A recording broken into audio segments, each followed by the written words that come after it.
ಒಬ್ಬ ಹೀರೋನ ಒಂದು best cinema ಒಳ್ಳೆ ಆರ್ಟಿಸ್ಟ್ ಆಗಿ ಮಾಡುತ್ತೆ, ಇನ್ನೊಂದೆರಡು ಬೆಸ್ಟ್ ಸಿನಿಮಾಗಳು ಅವ್ರ ಕಡೆಯಿಂದ ಬಂದರೆ ಒಂದೊಳ್ಳೆ ಆ್ಯಕ್ಟರ್ ಆಗ್ತಾನೆ, ಹಂಗೆ ಒಂದು 3-4 ಬೆಸ್ಟ್ ಸಿನಿಮಾ ಬಂದರೆ ಸ್ಟಾರ್ ಆಗ್ತಾನೆ. ಹಂಗೆ ಇವ್ನು ಮಾರೋವೆಲ್ಲ ಬೆಸ್ಟ್ ಸಿನಿಮಾ ಆದರೆ ಇವರು ಸೂಪರ್ ಸ್ಟಾರ್ ಆಗಿ ಇಂಡಸ್ಟ್ರಿನ ರೂಲ್ ಮಾಡ್ತಾರೆ. ಹಂಗೆ ನಮ್ಮ ಕನ್ನಡದಲ್ಲಿ ಈ ಹೀರೋಗಳು ಅಂದರೆ ನೋಡಪ್ಪ, ಇದೇ ಇವರ ಕೆರಿಯರ್ನಲ್ಲಿ ಒಂದು ಬೆಸ್ಟ್ ಸಿನಿಮಾ. ಅವರ ಒಂದು ಹೆಸರು ಕೇಳ್ತಾ ಇದ್ದರೆ ನಮಗೆ ಜ್ಞಾಪಕ ಬರೋದೇ ಇಂಥ ಸಿನಿಮಾಗಳು ಅಂತ ನಾವು ನೆನೆಸ್ಕೊತೀವಿ. ಅಂತ ನಮ್ಮ ಕನ್ನಡದ 10 ಟಾಪ್ ಆ್ಯಕ್ಟರ್ಸ್ನ ಬೆಸ್ಟ್ ಸಿನಿಮಾಗಳ ಬಗ್ಗೆ ಮಾತಾಡ್ತಾ ಹೋಗೋಣ. ನಾನು ಇದ್ದಂಗೆ ಸ್ಟ್ರೈಟಾಗಿ ಯಾವುದೋ ಫೀಲ್ಡ್ ಇಲ್ದಂಗೆ ಮಾತಾಡ್ತೀನಿ. ಅದಕ್ಕೂ ಮುಂಚೆ ಎಲ್ಲರಿಗೂ welcome back to my channel.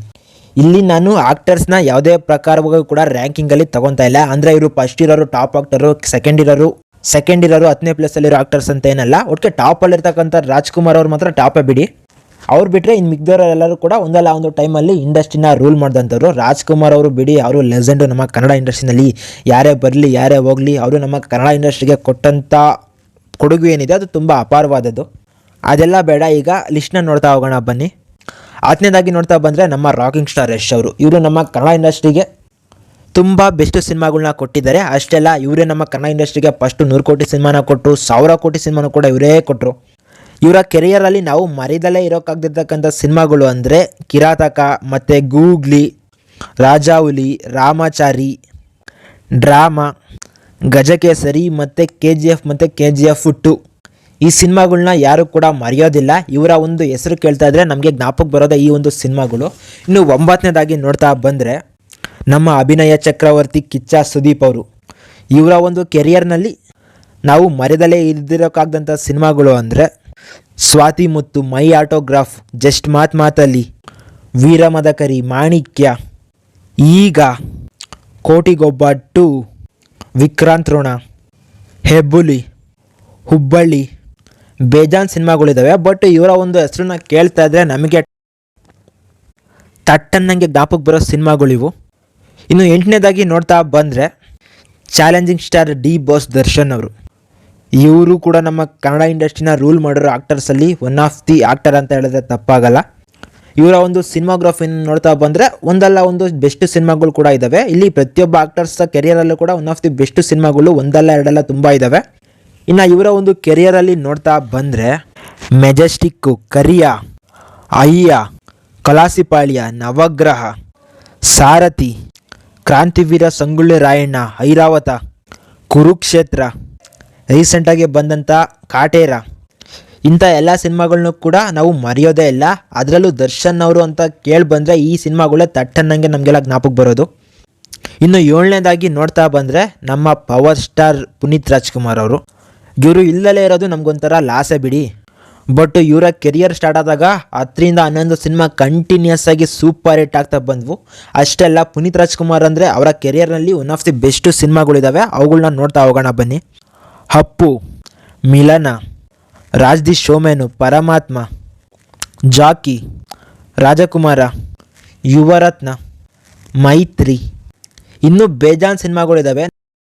ತಟ್ಟನ್ನಂಗೆ ಜ್ಞಾಪಕ ಬರೋದು ಈ ಒಂದು ಪಾತ್ರಗಳೇ.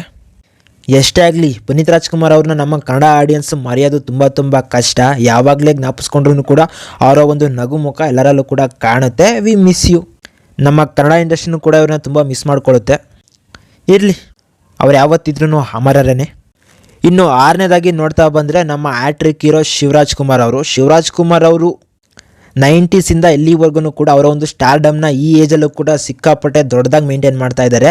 ಅಪ್ಕಮಿಂಗ್ 45ಗೂ ಕೂಡ ಇವರ ಒಂದು ಸ್ಟಾರ್ಡಮ್ಮು ತುಂಬ ಹೆಲ್ಪ್ ಮಾಡ್ತಾ ಇದೆ. ಈಗ ಇವರ ಕೆರಿಯರ್ನ ಬೆಸ್ಟ್ ಸಿನಿಮಾಗಳ ಬಗ್ಗೆ ಮಾತಾಡ್ತಾ ಹೋದರೆ ಓಂ, ಜನ್ಮದ ಜೋಡಿ, ಆನಂದು, ಜೋಗಿ, ಅಣ್ಣ ತಂಗಿ, ಕಡ್ಡಿಪುಡಿ, ಟಗರು, ಬಜರಂಗಿ, ಜೈಲರು, ಬೇಜಾನ್ ಸಿನಿಮಾಗಳಿದ್ದಾವೆ. ಶಿವರಾಜ್ ಕುಮಾರ್ ಅವರು ಈ ಏಜಲ್ಲೂ ಕೂಡ ಅವರ ಎನರ್ಜಿನ ನಮ್ಮ ಹೆಂಗಿರೋಸು ಕೂಡ ಮ್ಯಾಚ್ ಮಾಡೋಕ್ಕಾಗಲ್ಲ.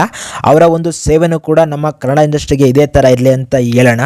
ಇನ್ನು 5ನೇದಾಗಿ ನೋಡ್ತಾ ಬಂದರೆ ನಮ್ಮ real star, best director of all time in our industry. ಇವರು ಡೈರೆಕ್ಷನ್ ಮಾಡಿದಂಥ ಎಲ್ಲ ಸಿನಿಮಾಗಳು ಕೂಡ ನೆನಪಲ್ಲಿ ಉಳ್ಕೊಳ್ಳೋದಂತೂ ಪಕ್ಕ. ಇವರ ಒಂದು ಕೆರಿಯರ್ನ ನೋಡ್ತಾ ಬಂದರೆ ನಮಗೆ ತಟ್ಟಮ್ಮಂಗೆ ಜ್ಞಾಪಕ ಬರೋದೇನೆ ಹೋಮ್, ಯಶ್, ಸ್ವಸ್ತಿಕ್ಕು, ಉಪೇಂದ್ರ, ರಕ್ತ ಕಣ್ಣೀರು, H2O, ಬುದ್ಧಿವಂತ, ಸೂಪರು, ಉಪ್ಪಿಟ್ಟು, ರೀಸೆಂಟಾಗಿ ಬಂದಂಥ UI, ಯು ಐ ಒಂಥರ ಅಂಡರ್ ರೇಟೆಡ್ ಮೂವಿ ಆಗಿದೆ, ನೋಡ್ತಾ ಇರ್ರಿ. ಇನ್ನೊಂದು 4-5 ವರ್ಷ 10 ವರ್ಷ ಇದೊಂದು ಕಲ್ಟ್ ಕ್ಲಾಸಿಕ್ ಸಿನಿಮಾ ಆಗಲಿಲ್ಲ ಅಂದರೆ ಆಮೇಲಿಂದ ಹೇಳಿ. ಈಗ ಬಟ್ ಕಮರ್ಷಿಯಲ್ ಆಗಿ ಒಂದು ಬಿಗ್ಗೆಸ್ಟ್ ಸಕ್ಸಸ್ಸು ನಮ್ಮ ಉಪೇಂದ್ರ ಅವ್ರಿಗೆ ಸಿಗಬೇಕಾಗಿದೆ. ಅದು ಯಾವಾಗ ಸಿಗುತ್ತೋ ನೋಡಬೇಕು. ನಾನು ಮಾತ್ರ ಆ ಒಂದು ಸಕ್ಸಸ್ಗೆ ತುಂಬ ವೆಯ್ಟ್ ಮಾಡ್ತಾ ಇದ್ದೀನಿ. ಉಪೇಂದ್ರ ಅವರು ನಿಜವಾಗ್ಲೂ ಕೂಡ one of the best talent ನಮ್ಮ ಕನ್ನಡ ಇಂಡಸ್ಟ್ರಿಗೆ. ಇನ್ನು 4ನೇದಾಗಿ ನೋಡ್ತಾ ಬಂದರೆ ನಮ್ಮ ಕ್ರೇಜಿ ಸ್ಟಾರ್ ರವಿಚಂದ್ರನ್ ಅವರು. ಒಂದು ಟೈಮಲ್ಲಿ ಬಿಗ್ ಬಜೆಟ್ ಸಿನಿಮಾನ ಇವರೇ ನಮ್ಮ ಕನ್ನಡದಲ್ಲಿ ಮಾಡಿದ್ದು.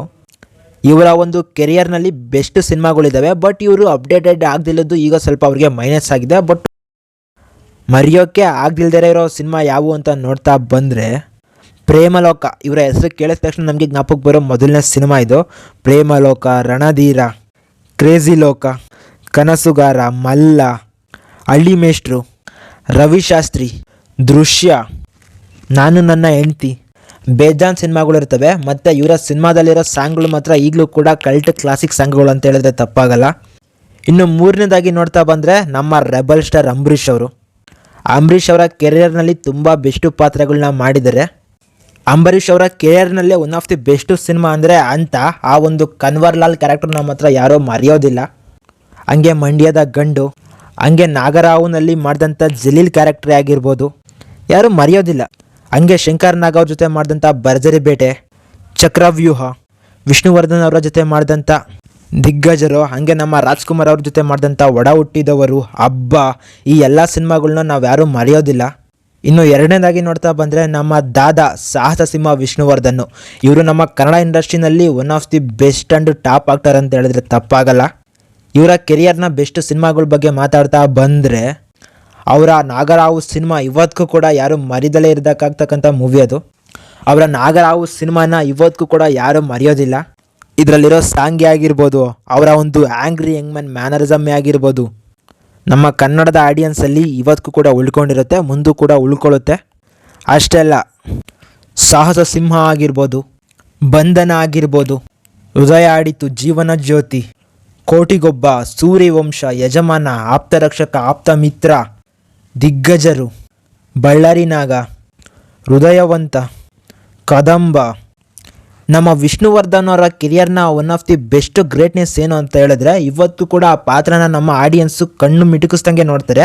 ಅವರ ಸಿನಿಮಾಗಳನ್ನ ಎಷ್ಟು ಸಲ ನೋಡಿದ್ರು ಕೂಡ ಬೇಜಾರಾಗೋದಿಲ್ಲ. ಅದರಲ್ಲೂ ಆ ಸೂರ್ಯವಂಶ, ಯಜಮಾನ ಇವನ್ನಂತೂ ಎಷ್ಟು ಸಲ ರಿಪೀಟಾಗಿ ಟೆಲಿಕಾಸ್ಟ್ ಮಾಡಿದ್ರು ಕೂಡ ಟಿವಿಗೆ ಕಚ್ಕೊಂಡು ಅಂಟ್ಕೊಂಡು ನೋಡ್ತಾರೆ ನಮ್ಮ ಆಡಿಯನ್ಸ್ ಇವತ್ತಿಗೂ ಕೂಡ. ಅದು ಈ ಒಂದು ಸಿನಿಮಾಗಳನ್ನ ಮ್ಯಾಜಿಕ್ಕಿಗೋ ಅಥವಾ ನಮ್ಮ ವಿಷ್ಣುವರ್ಧನ್ ಅವರ ಆ್ಯಕ್ಟಿಂಗಿಗೋ ಇರೋತಕ್ಕಂಥ ಒಂದು ಮ್ಯಾಜಿಕ್ಕು. ಇನ್ನು ಟಾಪ್ ಬೆಸ್ಟು ಆಕ್ಟರ್ಸ್ನ ಬೆಸ್ಟ್ ಸಿನಿಮಾ ಯಾವುದು ಅಂತ ನೋಡ್ತಾ ಬಂದರೆ ಡಾಕ್ಟರ್ ರಾಜ್ಕುಮಾರ್. ಇವರು ನಮ್ಮ ಕನ್ನಡದ one of the best top actor ಅಂತ ಹೇಳಿದ್ರೆ ತಪ್ಪಾಗಲ್ಲ. ಇವರ ಕೆರಿಯರ್ನಲ್ಲಿ ತುಂಬ ಪಾತ್ರಗಳೇ ಮಾಡಿದ್ದಾರೆ. ಯಾವುದೇ ಥರದ ಪಾತ್ರ ಮಾಡಿದರೂ ಕೂಡ ಜೀವ ತುಂಬಿ ಆ್ಯಕ್ಟಿಂಗ್ನ ಮಾಡೋರು ಇವರು. ಅಂಥ ಪಾತ್ರಗಳನ್ನ ನೋಡ್ತಾ ಹೋಗೋಣ. ಬೇಡರ ಕಣ್ಣಪ್ಪ ಇವ್ರಿಗೆ ಬ್ರೇಕ್ ಥ್ರೂನ ತಂದುಕೊಡ್ತು. ಆಮೇಲಿಂದ ಭೂ ಕೈಲಾಸ, ಕಸ್ತೂರಿ ನಿವಾಸ, ಬಂಗಾರದ ಮನುಷ್ಯ, ಬಂಗಾರದ ಪಂಜರ, ಬಬ್ರು ವಾಹನ, ಕವಿರತ್ನ ಕಾಳಿದಾಸ, ಅನುರಾಗ ಅರಳಿತು, ದಾರಿ ತಪ್ಪಿದ ಮಗ, ಜೀವನ ಚೈತ್ರ, ಆಕಸ್ಮಿಕ, ಚಲಿಸುವ ಮೋಡಗಳು. ರಾಜ್ಕುಮಾರ್ ಅವರ ಕೆರಿಯರ್ನಲ್ಲಿ ತುಂಬ ಬೆಸ್ಟ್ ಪಾತ್ರಗಳಿದ್ದಾವೆ. ಆ ಬೆಸ್ಟ್ ಪಾತ್ರಗಳನ್ನ ನೋಡಿ ತುಂಬ ಪ್ರೇಕ್ಷಕರು ಇನ್ಸ್ಪೈರ್ಗೊಂಡು ಅದೇ ಥರ ಬದುಕಿದವರು ಕೂಡ ತುಂಬ ಜನ ಇದ್ದಾರೆ.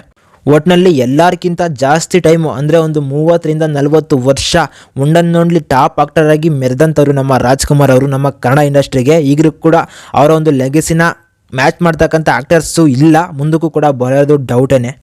ಈ ಸಿನಿಮಾಗಳಾಗಿದ್ದು ನಮ್ಮ ಬೆಸ್ಟ್ ಆ್ಯಕ್ಟರ್ಸ್ಗಳನ್ನ ಬೆಸ್ಟ್ ಸಿನಿಮಾಗಳು. ಔಟ್ ಆಫ್ ದಿ ಬಾಕ್ಸು ಬರ್ತಕ್ಕಂಥ ಆ್ಯಕ್ಟರ್ ಯಾರಂದರೆ ನಮ್ಮ ಶಂಕರ್ ನಾಗ್ ಅವರು. ಬದುಕಿದ್ದು ತುಂಬ ಕಡಿಮೆ ಟೈಮು, ಬಟ್ ಅವ್ರು ಮಾಡಿದಂಥ ಸಿನಿಮಾಗಳು ಈಗಲೂ ಕೂಡ ತುಂಬ ಇಂಪ್ಯಾಕ್ಟ್ ಬೀಳ್ತವೆ. ಅದರಲ್ಲೂ ಕೂಡ ಇವ್ರು ಮಾಡಿದಂಥ ಸಾಂಗ್ಲಿಯನ್ನ 1 and 2, ಮಾಲ್ಗುಡಿ ಡೇಸ್ ಆಗಿರ್ಬೋದು, ಒಂದು ಮುತ್ತಿನ ಕಥೆ ಆಗಿರ್ಬೋದು, ಸೀತಾರಾಮ ಆಗಿರ್ಬೋದು, ಹದ್ದಿನ ಕಣ್ಣು ಆಗಿರ್ಬೋದು, ಮಿಂಚಿನ ಓಟ, ಆಕ್ಸಿಡೆಂಟು, ತುಂಬ ಎಕ್ಸ್ಪೆರಿಮೆಂಟ್ ಸಿನಿಮಾಗಳನ್ನ ಅವಾಗ ಮಾಡಿದ್ರು ನಮ್ಮ ಶಂಕರ್ ನಾಗ್ ಅವರು. ಇದನ್ನು ಕೂಡ ನಾವ್ಯಾರು ಮರೆಯೋದಕ್ಕಾಗೋದಿಲ್ಲ. ಇವ್ರಿಗೆ ನಮ್ಮ ಕನ್ನಡ ಇಂಡಸ್ಟ್ರಿನಲ್ಲಿ ವಿಶೇಷವಾದ ಸ್ಥಾನ ಕೊಡಬೇಕು. ಯಾಕಂದರೆ ಬದುಕಿದ್ದು ತುಂಬ ಕಡಿಮೆ ಟೈಮು, ಬಟ್ ಇವ್ರು ಮಾಡಿದಂಥ ಅಚೀವ್ಮೆಂಟ್ಸು ತುಂಬ ಇದ್ದಾವೆ. ಹಂಗಾಗಿ ನಾವು ಇವ್ರನ್ನ ಸ್ಪೆಷಲ್ ಮೆನ್ಷನ್ ಆಗಿ ಇಲ್ಲಿ ಇವ್ರ ಬಗ್ಗೆ ಮಾತಾಡ್ತಾ ಇದ್ದೀನಿ. ಇದಾಗಿತ್ತು ಈ ಒಂದು ವಿಡಿಯೋ. ನಾನು ನಿಮಗೆ ಮತ್ತೆ ಸಿಗ್ತಾ ಇರ್ತೀನಿ. ಈ ಒಂದು ವಿಡಿಯೋ ಮಾಡೋದಕ್ಕೆ ತುಂಬ ಕಷ್ಟಪಟ್ಟಿದ್ದೀನಿ. ನಿಮ್ಮಿಂದ ಜಸ್ಟ್ ಒಂದು ಲೈಕ್ನ ಎಕ್ಸ್ಪೆಕ್ಟ್ ಮಾಡ್ತೀನಿ. ಇಷ್ಟ ಆದರೆ ವಿಡಿಯೋ ಚಾನಲ್ನ ಕೂಡ ಸಬ್ಸ್ಕ್ರೈಬ್ ಮಾಡ್ಕೊಬೋದು. ಇಂಥ ಒಳ್ಳೊಳ್ಳೆ ವಿಷಯಗಳ ಜೊತೆ ನಾನು ಮತ್ತೆ ಸಿಗ್ತಾ ಇರ್ತೀನಿ. ಬಾಯ್.